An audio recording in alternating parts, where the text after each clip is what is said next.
Pemirsa, publik kembali dihebohkan dengan kasus pembunuhan berantai yang terjadi di Bekasi, Cianjur hingga Garut. Yang dimana pelakunya ini adalah kepala keluarga. Dan seluruh korban, hampir semuanya paling tidak sampai saat ini adalah anggota keluarganya sendiri.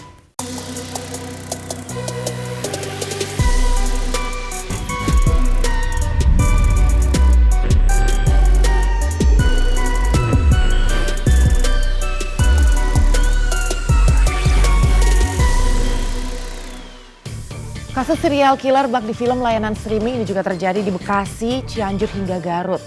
Pelaku Wawon CS membunuh para korban dengan cara-cara yang kita pikir hanya terjadi di film-film Hollywood. Dan setidaknya ada 9 nyawa yang harus melayang akibat perbuatannya. Saat saya riset dan mulai membaca kasus ini, cukup rumit memang. Gak habis pikir kok bisa ya keluarga sendiri dibunuh dengan tangan anggota keluarganya juga, dan nanti yang membunuh itu dibunuh lagi. Terus saja begitu secara berulang untuk menghilangkan jejak.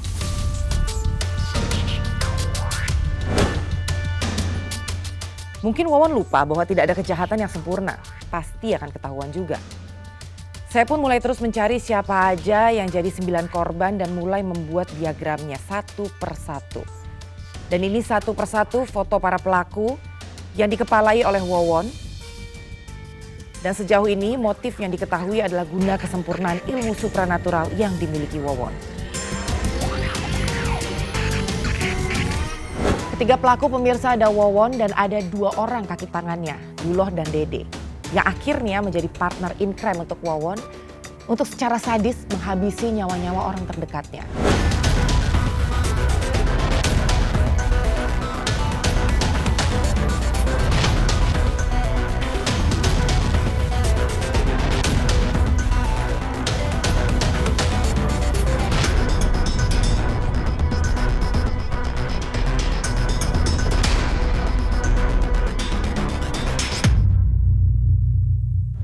Seperti yang saya sudah sampaikan tadi pemirsa bahwa tidak ada kejahatan yang sempurna.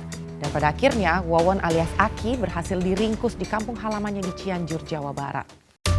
Lalu kita akan dalami, jadi penyidikan kami ini sifatnya berkesinambungan. Dari ketemu fakta ini kita dalami lagi, ketemu fakta ini kita dalami lagi. Sehingga bisa apakah ada kemungkinan tersangka yang lain ataupun korban yang lain, kita akan tuntaskan semua itu.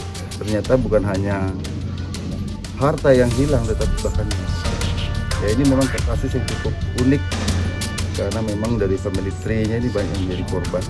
Di luar family tree ternyata ini ada korban-korban dari pihak yang mengirimkan dananya pada tersangka.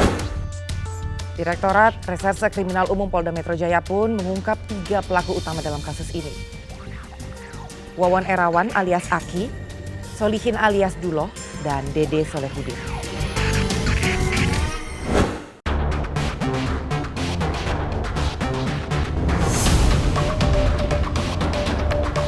Bersama tim Inside Story, saya pun mendatangi TKP di Bekasi, salah satu lokasi tewasnya istri ke-6 Wawon, Ai Maimunah.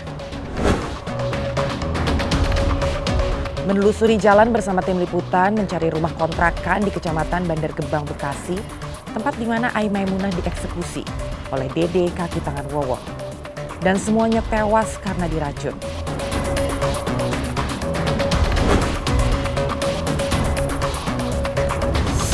Setiba di lokasi, saya jalan kaki mencari rumah yang digaris kuning polisi.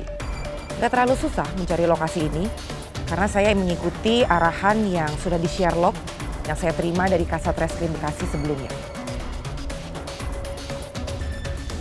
Jadi pemirsa, ini sekarang saya sudah berada di lokasi, tepatnya di Kecamatan Bantar Gebang, Bekasi. Dan nah ini dia. Ini adalah rumah kontrakan di mana pertama kalinya kasus keracunan itu pertama kali mencuat. Jadi sekarang ini kita udah lumayan sering dengar tentang serial killer dari Bekasi, Cianjur, dan juga Garut. Jadi di tempat sini dari proses penyelidikan adalah korban atas nama Ai Maimunah ya. Ini adalah istri ke-6 dari Wawon, sengaja disetting di sini untuk dihabisi nyawanya. Tapi memang sekarang kalau kita perhatikan situasi di tempat ini sudah digaris polisi, jadi saya nggak bisa masuk ke dalam. Dan juga di sekitar sini memang cukup sepi, hanya warga yang lalu lalang dari tadi kalau saya perhatikan. Saya mungkin tidak bisa terlalu banyak mengulik di daerah Bekasi karena sebenarnya paling banyak kasus pembunuhan itu ada di Cianjur. Nanti saya beserta tim juga akan ke sana. Nah, di sini ada tetangganya. Saya mau nanya-nanya dulu keterangan dari tetangga. Apakah pernah berinteraksi dengan korban? Punten, selamat siang Bapak. Ibu, permisi. Boleh izin masuk Ibu? Boleh ya? Ibu, permisi, saya Anggi Pasaribu dari MNC News. Ibu, salam kenal. Ibu di sini udah tinggal lama? Ya, saya memang asli sini. Oh, emang asli sini. Ibu sebelumnya pernah ngobrol-ngobrol dengan Ibu Maimunah? Belum pernah. Oh, belum pernah. Tapi tahu memang sempat tinggal di situ. Berapa lama Bu tahu nggak mereka tinggal di dalam? Ya sekitar 3 mingguan itu sama di hari kejadian, di minggu kejadian itu memang. Berarti ditinggal di dalam sana, korbannya cuma 3 minggu? Iya, 3 minggu di hari pas kejadian hari Kamis itu, dari semenjak ibu datang hari Senin, katanya hari Kamis kejadian kan. Di dalam memang nggak ada apa-apa, nggak ada alat makan segala apa, kayak layaknya orang kontrak biasa. Nggak ada, kebetulan kan kamar mandi juga nimba, namanya bekas almarhumah, bekas nenek-nenek kan nimba, masih sumur jadul istilahnya, si tiba. Terus toilet juga di belakang rumah, di luar rumah, nggak di dalam, jadi nggak ada kakus, nggak ada apa, jadi di luar. Waktu si Ibu Maimunah atau Pak Dede ya, ada di sini pernah ngobrol? Nggak pernah sih, paling tegur sapa aja kalau lewat ya, namanya tetangga kan.